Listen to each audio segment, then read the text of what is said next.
Welcome to the Flying Octopus podcast, offering a new perspective on Red Wings hockey, as well as all the important news from around the NHL. And now, here are your hosts, Tony Wolak, Devin Little, and Evan Sabrin.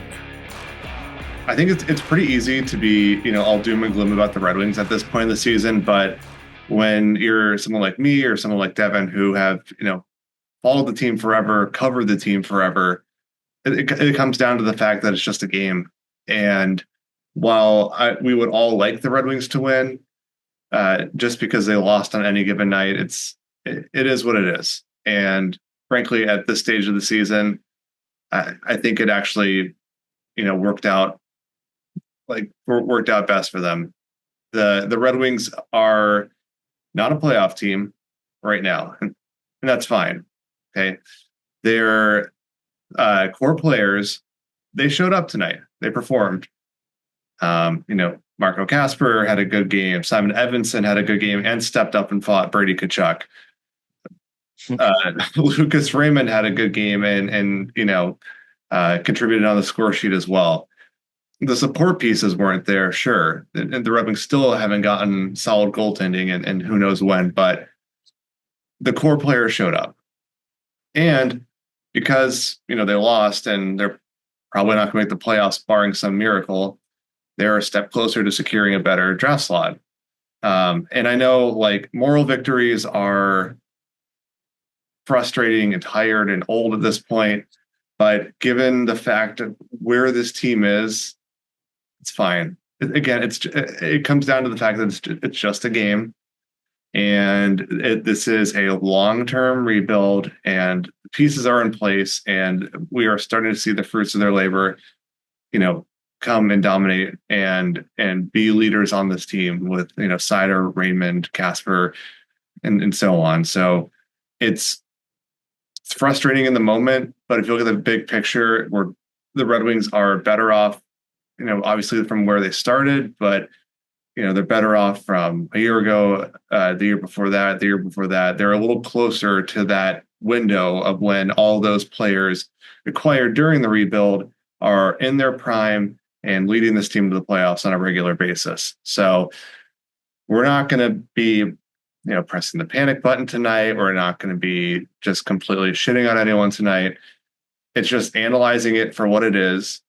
And what that was this week is the Red Wings had a really weird win against Utah on Monday, coming out 5-1.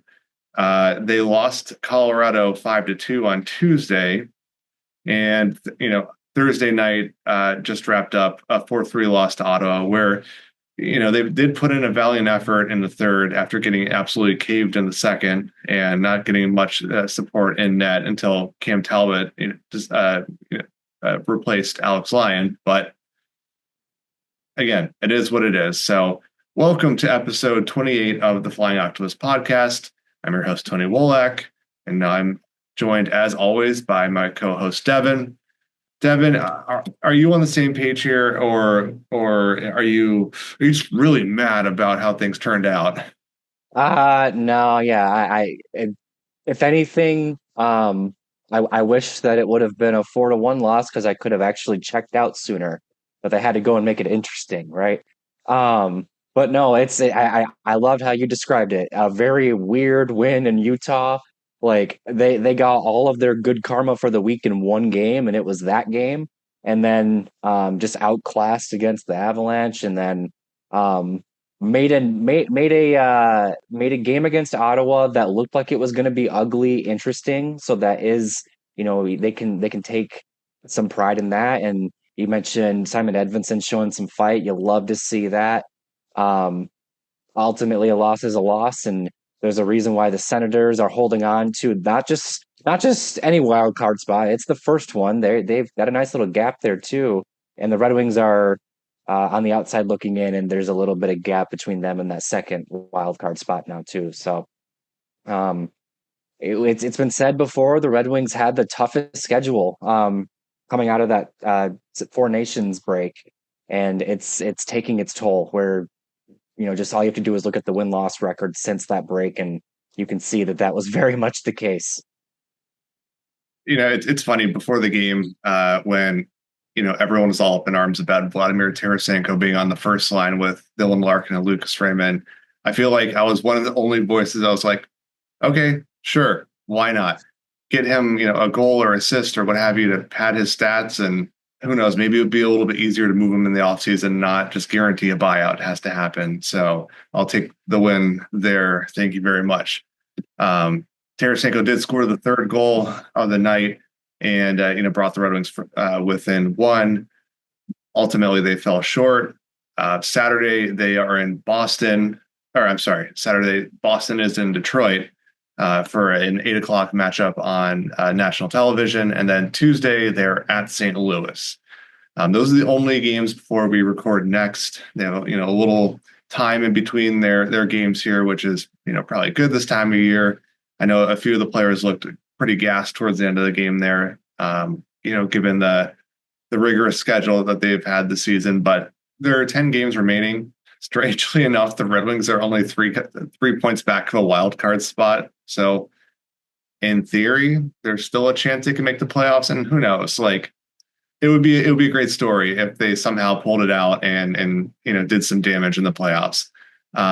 They also, at the same time, have the number 10 draft slot in the 2025 draft currently, if you're looking at points percentage. So kind of a unique position to be in where you're both challenging for, a playoff berth. And, hey, you know what? If you win the lottery by some miracle, you're getting the first overall pick. They are within that, bump up from the number 10 slot into number 1 slot range of possibility here, because you can only jump up a certain number of slots if you win. But, obviously more than likely they're going to be picking somewhere in the, 10 to 12, maybe 9 to 12 range when it's all said and done. But Devin, I'm going to turn it over to you because I know you track, the draft classes every year. You do a little bit more of a deeper dive into prospects than I do. Looking at the 2025 draft class, are there any players that kind of jump out as, this seems like a Red Wings type of guy for that 9 to 12 range? I first and foremost, what I would say is that, speaking on the situation they're in where they're, still within shouting distance of a playoff spot, but they're also in that 10 spot. And it's honestly very feasible that they could end up in the 9 spot and maybe even the 8th. And if things get really out of hand, it'd be kind of crazy to see how far they could fall. But I think honestly, if they can selfishly, as somebody who does track these players and get excited about these guys way earlier than I probably should be, I would love to see the Red Wings pick in that 8 to 12 range. I think there's actually a lot of really good talent kind of expected to fall into that range that I think the Red Wings could, pick up a really needed talent, honestly, and I do mean needed. Players that stand out as potential Red Wings picks, I've actually got 4. I've written some notes on here.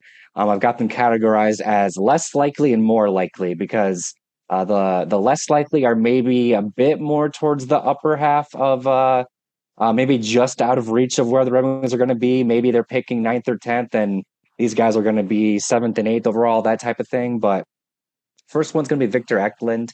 Gotta have a token Swede in there. Of course, we're talking about the Red Wings here.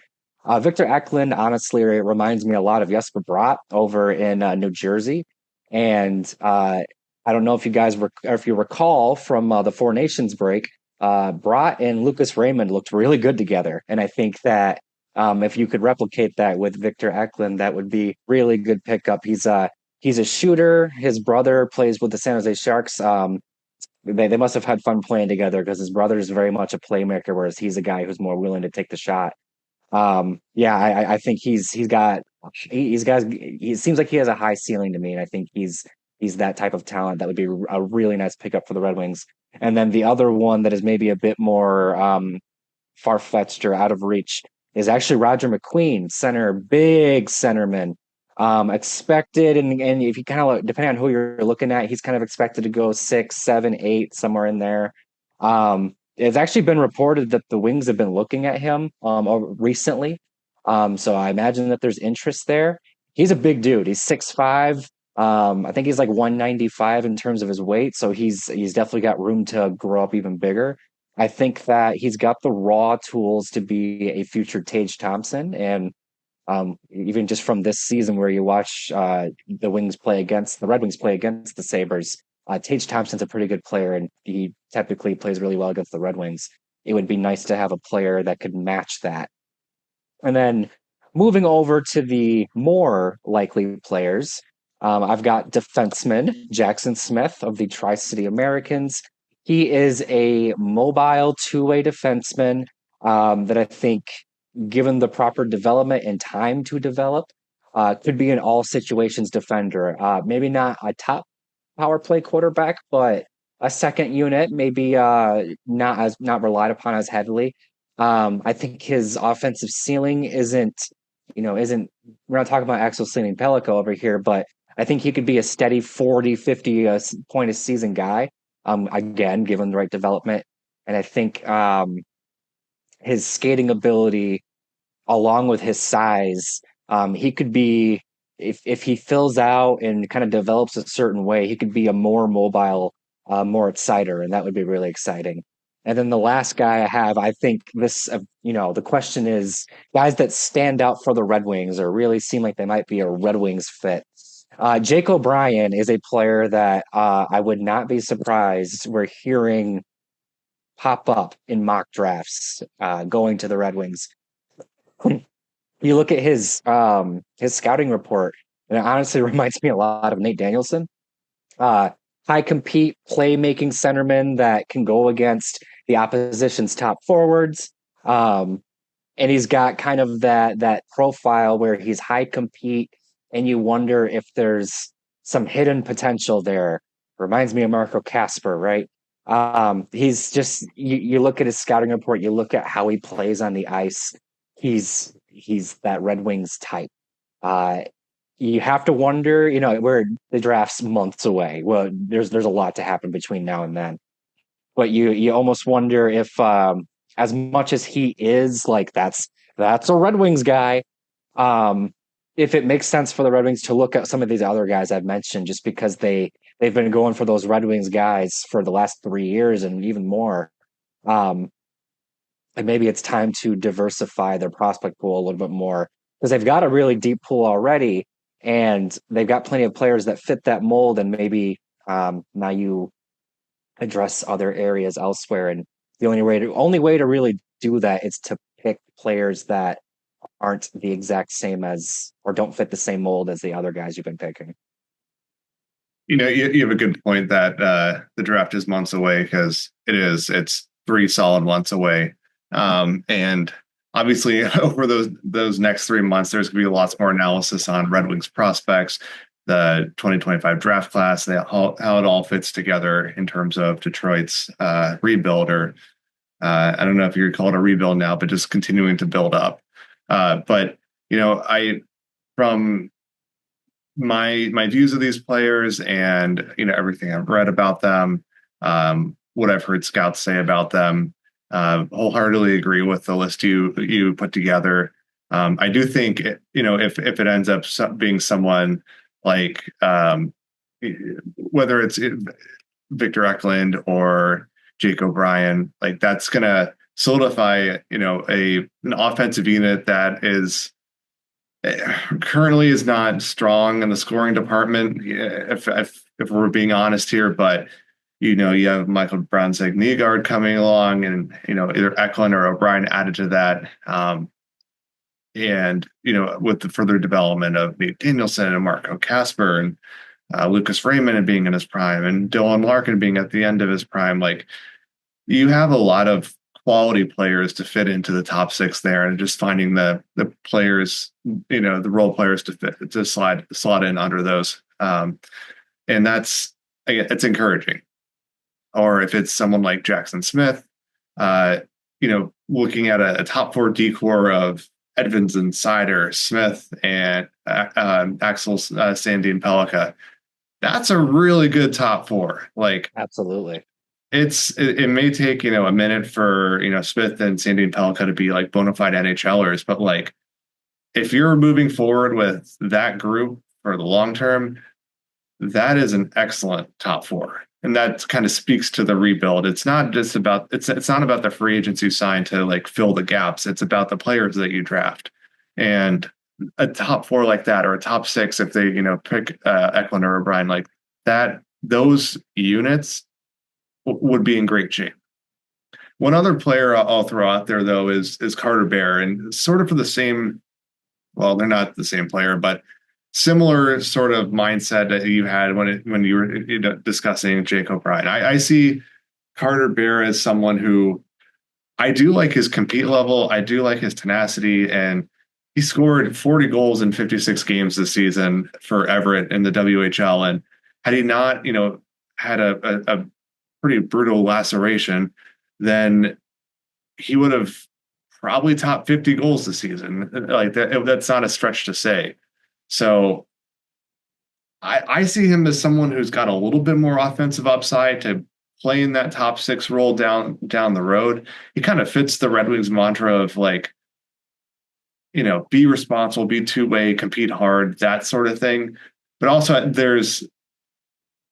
I think he just has a higher ceiling than, what we've seen in the past from like Danielson or Casper, just from a pure goal scoring standpoint. So again, we are 3 months away from the draft. We have plenty of time to overanalyze this.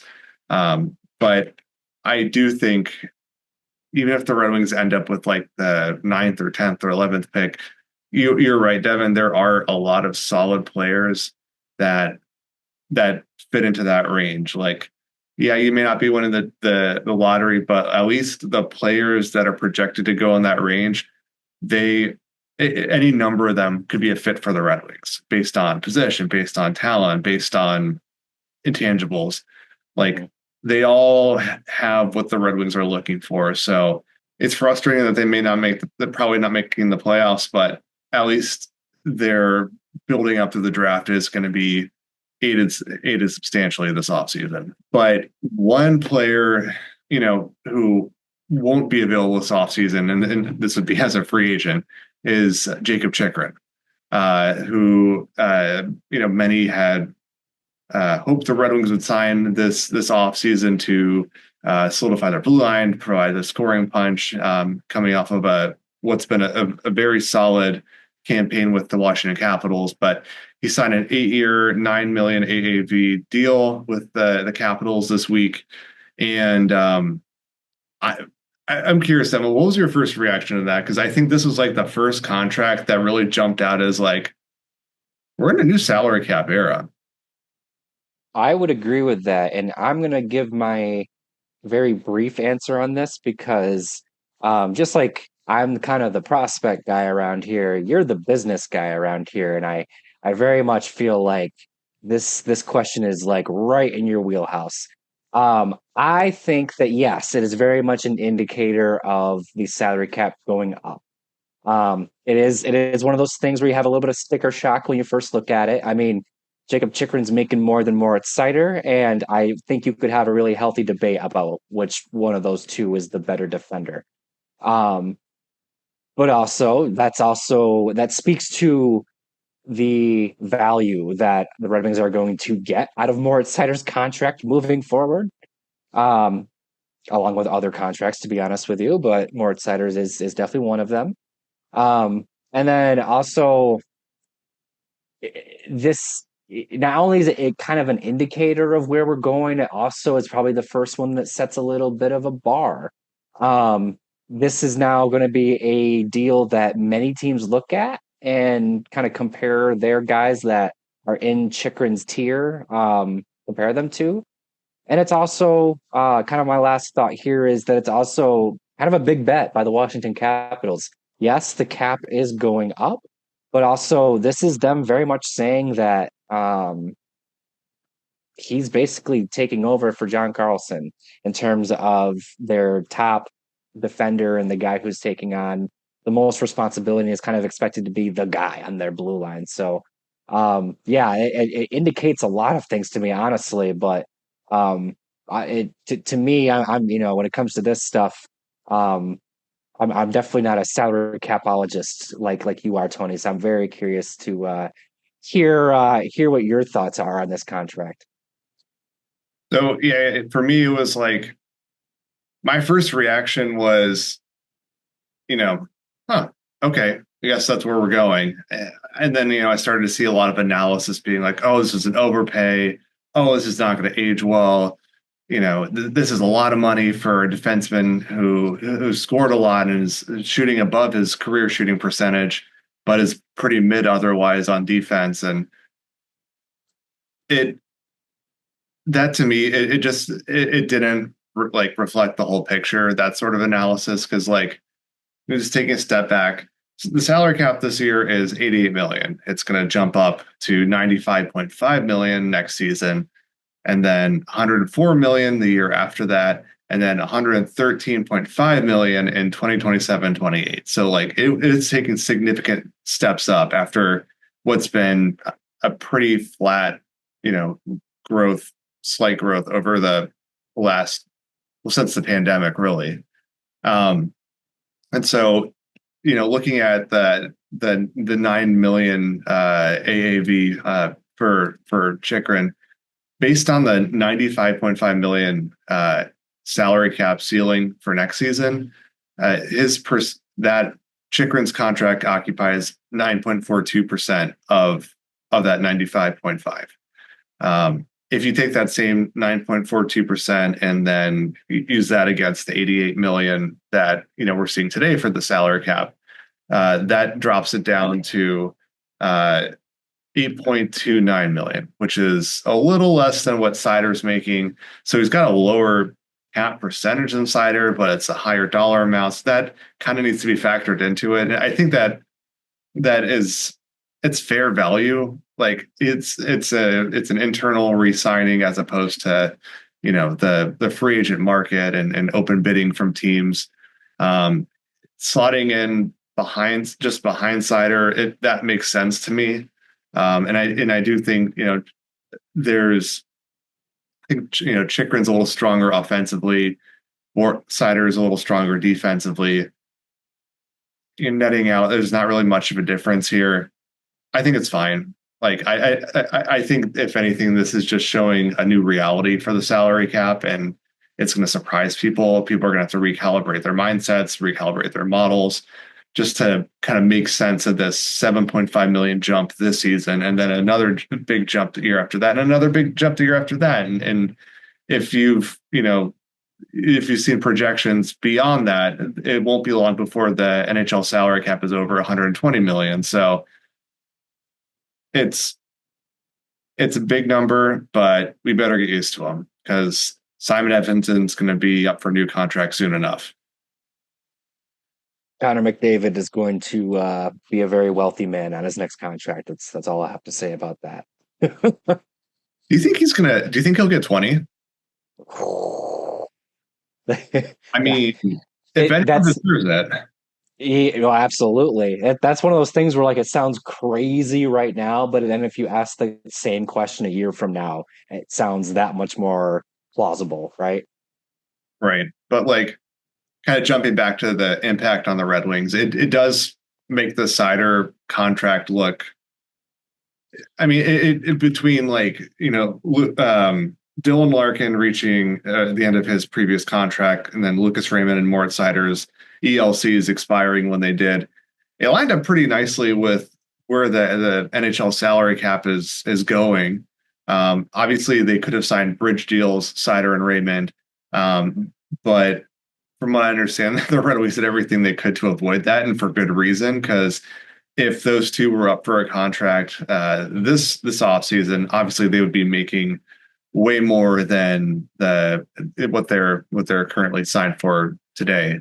So I think, while it's, some were surprised at what Raymond and Seider got, I think those deals are steals, frankly, and they're going to look even better year after year as they enter their prime and continue on through their prime. So it does bring me back to Simon Edvinsson, though. He's in the second year of his ELC. He's eligible to sign an extension this summer on July 1st. I don't see him doing that. I don't see his representation wanting him to do that. I think they're going to, waited out until the end of the third year of his ELC and look at where the cap's going then. And then I would be curious to see if Yzerman signs him to a long-term deal, just because the offensive upside isn't quite the same as what we've seen from Seider, the same points in their career. But then again, I think there's a whole lot of potential there that, it's going to come out as he gets more experience in the NHL. But it would not be surprising to see his next contract be a little higher than what Seider's making. Ooh. I mean, with where the cap's going, it's just you got to play the game that way. The pie is getting bigger and bigger, and players are going to want their share. And if you signed too early, then it's nothing you can really do about it, unless they, put a provision in the CBA that you can renegotiate contracts. So we'll see about that. Well, and the thing about Edvinsson too is that even though we're kind of looking ahead to the off season and what he might do next season, there's still 10 games left this season, and maybe he flashes even more potential, like that potential you were referring to just then. I know I personally think that Edvinsson has another gear, maybe even two, that he's going to get to, and boy, that it is. You do start to really get the gears going when you think about what that next contract would look like. But yeah, looking ahead to the next week, as you mentioned, they got a game against the Boston Bruins. They got a game against the St. Louis Blues. That game against the Blues is on April Fool's Day. Hopefully, they do not look like fools on that night. But unfortunately, that's what they have looked like recently. There are still things to be excited about, though, out kind of within Red Wings land, but maybe outside of Detroit. The Michigan State Spartans, their season has concluded, which now means Trey Augustine watch is now officially on. That'll be very exciting. You have Anton Johansson and Emmett Finney making their debuts with the Grand Rapids Griffins. I know I'm very excited to get to see them up close and personal in the coming weeks here. And then, Axel Sandin Pellikka, Michael Brandstad Nygaard are both there. They're still doing their thing over in Sweden, but it very much seems like as soon as they're done, if there is hockey for them to play over here in North America, that is what they're going to do. So even as, people are kind of starting to check out of the Red Wings, there's still a lot of big things kind of ruminating around Red Wings land. So I implore you to stay tuned, not only to this podcast, but to the Red Wings. Because, hey, before you know it, the season's going to be done, and oh man, is it going to be another long off season, Tony? I don't know if I'm going to be able to handle it, but at least we'll get through it together. Thank you so much for listening to this episode. We have been the Flying Octopus podcast. Be sure to check us out wherever you do your social media-ing, Twitter, X, Blue Sky, all that good stuff. Follow us there. Thank you for watching us on YouTube. Thank you for listening to us on your favorite podcasting channels. I have been Devin. That has been Tony. You have been a great listener. Have a good night. See you guys. Thanks for listening to the Flying Octopus podcast. Follow us on YouTube at the Flying Octopus channel and Twitter at Flying Octopod.